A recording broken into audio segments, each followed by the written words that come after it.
Bonjour la chapelle, un salut particulier à tous ceux qui se joignent à nous pour la première fois. J'espère que tu vas bien, j'espère que tu es bien installé pour le message d'aujourd'hui. Aujourd'hui, on termine la série de messages 8 conseils pour ne pas rater ta vie. Et le 8e et dernier conseil de l'été, c'est désamorce le conflit avant qu'il n'éclate. Je pense pas me tromper en disant qu'on a tous été impliqués dans un conflit qui a mal tourné. Selon les statistiques, plusieurs seraient actuellement dans un conflit. Tout le monde passe par là. On peut être en conflit avec notre voisin, avec la clôture qui veut pas réparer avec nous, avec notre mari, notre femme. On n'est pas content de la manière dont il plie le linge, de la manière dont il range la vaisselle, de la manière dont il gère l'argent. On est en conflit avec notre propriétaire. Il fait aucune réparation. Pour lui, la toilette bouchée, c'est secondaire. On est en conflit avec notre professeur. Il nous a mis 59% à l'examen et on l'attend au parking parce que clairement pour toi, c'est une invitation à un duel. On a des conflits avec les idées politiques du gouvernement qui concordent pas avec nos valeurs, avec ton patron, avec tes enfants. Et lorsque ça arrive, on vit tous ce moment hyper désagréable où est-ce que les émotions négatives changent l'ambiance de ton être intérieur. C'est comme si le pire DJ de l'histoire jouait les pires tunes, les pires chansons du monde dans ton âme. On le sait tous, on est tous passés par là. Tu commences à bouillir. Tu ressens de la tension. Ton cœur bat fort, tes mains sont moites, ta frustration monte. La fumée sort par ton nez, tes oreilles, tes orteils, ta tête, de tout ton corps. Et tu commences à avoir des idées créatives pour résoudre la solution. Tu te dis, pourquoi pas donner un high five sur la joue de la personne? Pourquoi pas donner un massage sur le cou de la personne ou un check sur le nez de la personne? Tu deviens extrêmement créatif. Et si c'est pas parmi ces trois choses-là, il y a d'autres choses qui surviennent. Parfois, c'est de la fuite face à un conflit qu'on a comme réaction. Parfois, c'est de la révolte. Parfois, on refoule nos émotions. Parfois, on devient passif-agressif. On reste silencieux. Mais plus souvent qu'autrement, le comportement préféré de monsieur, madame, tout le monde est la dispute. Il faut se l'avouer. L'art de résoudre les conflits n'est pas le talent le plus aiguisé chez l'être humain. Mais heureusement que les proverbes nous donnent le code de conduite pour la résolution de conflits. Et aujourd'hui, on va voir 5 manières pour désamorcer un conflit. La première, retire-toi avant que ça n'éclate. Proverbe 17:14 dit ceci. Commencer une dispute, c'est ouvrir une digue. Avant que la dispute s'anime, retire-toi. Proverbe 30:33. Car la pression du lait produit de la crème. OK. La pression du nez produit du sang et la pression de la colère produit des querelles. Arrête-toi avant que ça n'éclate. J'ai déjà été témoin d'une scène de conflit vraiment inattendue. Comme vous savez, je suis pasteur de la chapelle à Gatineau. On est en implantation. Ça fait 1 an qu'on habite là-bas. Et 1 mois, jour pour jour, après notre déménagement, ma femme, moi, mes enfants, ma belle-sœur, on va au Walmart et on s'achète des trucs. Et tout de suite, après nos achats, je vois qu'il y a une conversation entre le gérant du magasin et un employé. Et ils ont une conversation et tout d'un coup, je me rends compte que l'employé semble mécontent. Il commence à élever le ton. Il commence à insulter le gérant en lui disant d'arrêter de parler avec 3 mots qui commencent par F, T et Y. Vous savez de quoi je parle? L'employé commence à menacer le gérant. L'employé commence à toucher le gérant pour finalement suivre le gérant et l'inviter à un combat devant le McDo. C'était de la pire folie. Imaginez, devant le McDo du Walmart, un duel entre un gérant et un employé. C'était n'importe quoi. Et moi, ma réaction a été « Hey! » Je me suis mis à crier dans le Walmart. C'est vraiment instinctif. J'ai fait « Hey! » J'ai couru entre les 2 personnes et j'ai dit « Il y a personne qui va se battre ici. Il y a des enfants qui vous regardent. Vous savez quoi? Je vais appeler la police. » Et au même moment, je me suis dit « OK, je me retrouve entre 2 personnes qui sont remplies de rage. Est-ce qu'ils vont me frapper tous les 2? » Mais c'est pas ce qui s'est passé. La police est arrivée. Bien entendu, l'employé a été renvoyé. Mais après avoir y pensé en retournant à la maison, je me suis dit, mais quelle scène de folie! Le gérant était calme jusqu'au bout, mais il ne semblait pas avoir réalisé qu'il ne pouvait pas raisonner avec l'employé. Il aurait dû partir, il aurait dû se retirer, mais il continuait la discussion. Et avec cette personne qui était impossible à raisonner avec, le conflit s'est complètement déchaîné. Tout le monde était surpris de son comportement, sauf une personne, l'auteur des Proverbes. Il suffit d'une petite ouverture pour créer une digue, car la pression fait le reste du travail. L'eau se déchaîne et devient incontrôlable. Il suffit juste un peu de pression pour faire éclater quelqu'un, juste un peu de pression pour faire éclater la colère en querelle. Dans la mesure du possible, lorsque tu vois que le climat change, retire-toi. Il y a un manque de respect, retire-toi. Un éclat de voix, retire-toi ou reporte la discussion. Le climat devient plus hostile, retire-toi. Le climat devient plus négatif, retire-toi. Ta vie est en danger, retire-toi. Retire-toi avant que ça n'éclate. Et je suis convaincu qu'il y a plusieurs personnes, vous êtes d'accord avec moi, mais c'est pas ça le problème. Le problème est qu'on a un très mauvais jugement du timing. Quel est le moment à lequel je dois me retirer? Newsflash pour toi. Si la police est arrivée, c'est qu'il est trop tard. Okay? Si tu t'es battu, il est trop tard. Si tu as traité l'autre de nom, il est trop tard. Si tu vous êtes envoyé des fingers, il est trop tard. Si tu critiques l'autre personne, il est trop tard. Si la personne devant toi ne cligne plus des yeux, il est temps pour toi de te retirer. La pression augmente. Tu dois te retirer avant que le conflit n'éclate. Autre chose qui arrive dans ces situations-là, c'est qu'on sous-estime les proportions qu'un conflit peut avoir. On croit qu'on peut contrôler la situation. Avez-vous déjà vu quelqu'un contrôler une inondation? Quand le proverbe parle de digue, ça rompt, c'est de l'eau, il y a une inondation. Personne ne peut contrôler une inondation. On fait juste face aux dégâts et après on doit faire face aux choses qu'on doit faire pour aider les gens qui ont passé au travers de l'inondation. On ne peut pas contrôler une inondation, on ne peut pas contrôler une personne qui a décidé de péter sa coche. Newsflash, les chrétiens aussi pètent leur coche.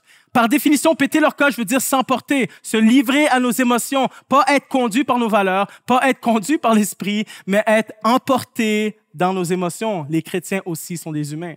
N'essaie pas de raisonner avec quelqu'un qui ne veut pas t'écouter. N'essaie pas d'excuser un comportement inacceptable. Ne cherche pas à accommoder l'autre au détriment de ta personne. Ne cherche pas à te mettre en accord avec l'autre si tu n'es pas d'accord. Ce sont des mauvaises raisons de rester dans une situation comme ça.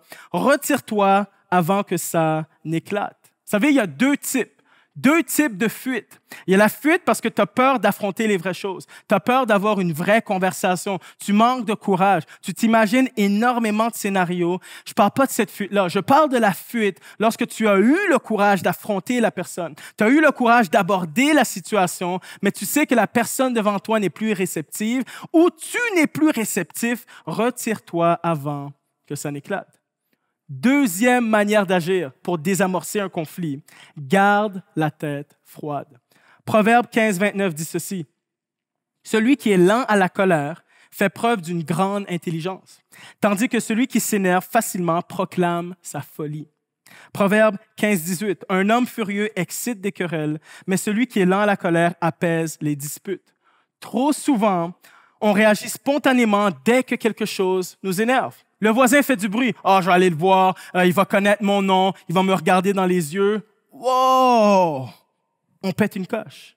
La fille du Tim Hortons ou le gars du Tim Hortons te donne la mauvaise commande. « Ah, je peux pas croire. L'incompétence incarnée. Je vais faire une plainte. Je vais bloquer la file plutôt. » Wow! On pète une coche. Netflix n'a pas sorti le prochain épisode de ta série. Je peux pas croire, Netflix sont pourris, ils arrêtent pas. Je vais m'énerver, je rentre pas au travail demain. On pète notre coche à rien. OK, je sais que j'exagère un tout petit peu, mais je crois pas beaucoup. On rit de ces situations-là parce que c'est de la folie. C'est ridicule de perdre le contrôle aussi rapidement. Mais celui qui est lent à la colère a la capacité de garder la tête froide et apaise les disputes. Le meilleur exemple d'une personne qui garde la tête froide, c'est Dieu. Dieu a la tête la plus froide de l'univers. Je sais que ça sonne bizarre, mais c'est ce que c'est. Okay? Psaume 103, verset 8 dit ceci. « L'Éternel est miséricordieux et compatissant, lent à la colère et riche en bonté. » Imaginez toutes les offenses que Dieu a subies depuis le début de l'humanité. L'indifférence, les mensonges, la trahison, Ils ont crucifié ses messagers. Ils ont crucifié son fils. On s'est servi de son nom pour manipuler, exploiter, justifier des guerres, gagner la confiance d'enfants. La liste des crimes de l'humanité contre Dieu est longue et continue d'être rédigée. Mais malgré tout, Dieu n'a pas perdu la capacité d'être lent à la colère. Dieu a le sang froid, mes amis. Voici pourquoi. Parce que la miséricorde de Dieu, la compassion de Dieu, la bonté de Dieu, la grâce de Dieu, l'amour de Dieu va toujours peser plus lourd sur la balance que les offenses commises contre lui. Toujours. Dieu n'est jamais en rupture de stock de bonté. Dieu n'est jamais en rupture de stock de miséricorde. Dieu n'est jamais en rupture de stock pour le pardon. Il est lent à la colère. Dieu est trop riche. La richesse des hommes est limitée et celle de Dieu est infinie. Il n'y a pas une offense dans le monde depuis le début de l'humanité, même si on les cumule encore aujourd'hui jusqu'à dans 1000 ans, dans 1 million d'années, qui peut épuiser l'amour de Dieu. C'est une bonne nouvelle pour toi, c'est une bonne nouvelle pour ton offenseur, c'est une bonne nouvelle pour tout le monde. Comment garder la tête froide? Comme Dieu, tu dois devenir riche en bonté. Lorsque tu te connectes à l'Esprit de Dieu, tu deviens riche parce que son esprit est connecté au compte en banque à Dieu et toi, tu te connectes au compte en banque de Dieu. Tu deviens riche en bonté et en miséricorde. Et maintenant, cet amour est déversé dans ton cœur par le Saint-Esprit. Et maintenant, ta miséricorde a beaucoup plus de poids contre les offenses. C'est pas que tu pardonnes tout, c'est pas que tu tiens le coupable pour innocent. La Bible dit, Dieu ne tient pas le coupable pour innocent. Dieu, c'est un Dieu juste. Il y a un juge. Tout le monde va rendre des comptes devant Dieu. Mais tu as tellement de bonté, tellement de miséricorde, tellement de grâce que tu deviens lent à la colère. Tu t'énerves pas si rapidement que ça. Tu gardes la tête froide. As-tu de la bonté à revendre ou tu te sens à sec? As-tu de la miséricorde à revendre ou ton compte est fermé?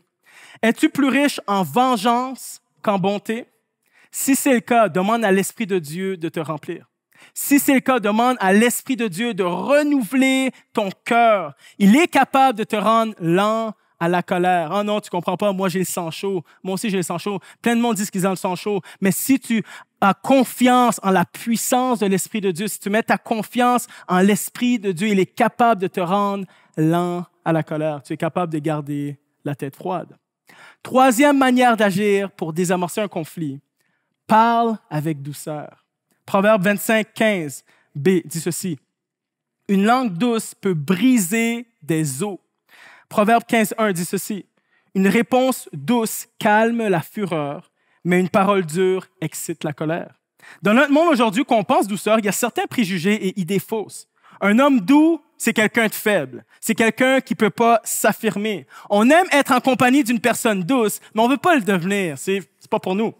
Une personne douce, c'est quelqu'un qui parle doucement. C'est quelqu'un qui a l'art de chuchoter. Moi, j'ai déjà été témoin d'une personne qui chuchotait et qui a envoyé promener une personne. Okay? Ça veut pas dire que quelqu'un chuchote qu'il est doux. Et en plus, tu es obligé de les faire répéter parce que tu n'as rien compris. Donc, tu te fais insulter 2 fois. Ça n'a rien à voir. La douceur est un trait de caractère qui possède une force insoupçonnée. Elle brise les os et calme la fureur. La douceur est l'approche de choix qu'on devrait adopter dans tous les conflits. Et il y a une histoire biblique qui illustre ça, je pense, parfaitement. C'est l'histoire d'un roi qui s'appelle David, qui demandait l'hospitalité à un homme qui s'appelle Nabal. Et David dit, OK, est-ce que je peux dormir chez vous, manger, bénéficier de ton hospitalité, moi et mes hommes? Et Nabal a refusé. Vous devez savoir que Nabal était reconnu pour être riche, mais méchant et dur. Et vous devez savoir aussi qu'à l'époque, l'hospitalité était exigée de tous, mais Nabal a juste refusé. David était pris de fureur et de vengeance. Il a décidé de prendre 400 de ses hommes pour aller se venger. Imaginez, 400 soldats pour aller se venger, pour tuer Nabal, sa femme, ses enfants, tout le monde. David voulait juste tuer tout le monde qui était en relation avec Nabal. Donc, il part à la course. Et toute cette histoire de vengeance est venue aux oreilles de la femme de Nabal qui s'appelle Abigail. Et elle a eu une idée. Et elle s'est dit, OK, voici ce que je vais faire. Je vais prendre des cadeaux. Je vais prendre de la bouffe, je vais prendre du bétail et je vais aller à sa rencontre et je vais utiliser la douceur. Écoutez ce qu'elle dit. 1 Samuel 25, 27, 28. Accepte ce cadeau que moi. Ta servante, je t'apporte. À toi, mon Seigneur. Et qu'il soit distribué aux hommes qui marchent à la suite de mon Seigneur. Pardonne la faute de ta servante. En effet, l'Éternel accordera à mon Seigneur une maison stable, car mon Seigneur soutient les guerres de l'Éternel et on ne trouvera jamais rien de mauvais chez toi. Est-ce que vous voyez sa posture? Compliment. Elle déclare des bénédictions sur sa vie. Elle lui offre des cadeaux. Elle est toute douce, mais de caractère. Et voici la réponse de David. 1 Samuel 25, 33, 34. Béni soit ton bon sens et béni sois-tu, toi qui m'as empêché aujourd'hui de verser le sang et qui as retenu ma main. Mais l'Éternel, le Dieu d'Israël, qui m'a empêché de faire du mal, est vivant. Si tu ne t'étais pas dépêché de venir à ma rencontre, il ne serait pas resté un seul homme à Nabal d'ici le matin. Une simple parole douce et des cadeaux a calmé la fureur du roi de David et de 400 hommes qui allaient exterminer des dizaines, peut-être des centaines de personnes cette journée-là. Avec des cadeaux, du bétail, de la bouffe, des paroles douces, oui. Parce que la douceur calme la fureur. La douceur peut faire changer la vie d'une personne qui est la plus convaincue. Une personne qui est la plus endurcie, une personne qui est la plus résistante. La douceur brise les os. L'auteur de Proverbes va nous montrer que la douceur est forte, même pour briser des os. C'est une image pour montrer la force et la puissance de la douceur. Et elle apaise la fureur. Voici ma question pour toi. Est-ce que tu y crois? Ou méprises-tu encore à ce jour l'approche de la douceur? Ah, la douceur, bof, c'est pour les faibles. Est-ce que tu y crois? Ou tu utilises l'approche conventionnelle. Élever la voix pour étouffer l'autre. On déploie notre argumentation pour faire plier l'autre. Tu utilises ta corpulence pour intimider l'autre. Tu mitrailles la personne du regard, tu as des paroles directes, secs, sans laisser l'autre parler. Mais c'est quand la dernière fois que tu t'es dit « Ah, je vis un conflit et si j'essayais d'être le plus doux possible, sincèrement, je pense que rares sont les personnes qui pensent comme ça. » que c'est son premier réflexe. La parole dure excite la colère, mais la douceur apaise la fureur. Jésus est le meilleur exemple. Il était doux et humble de cœur. Vous savez, la douceur, c'est comme du miel dans une gorge irritée.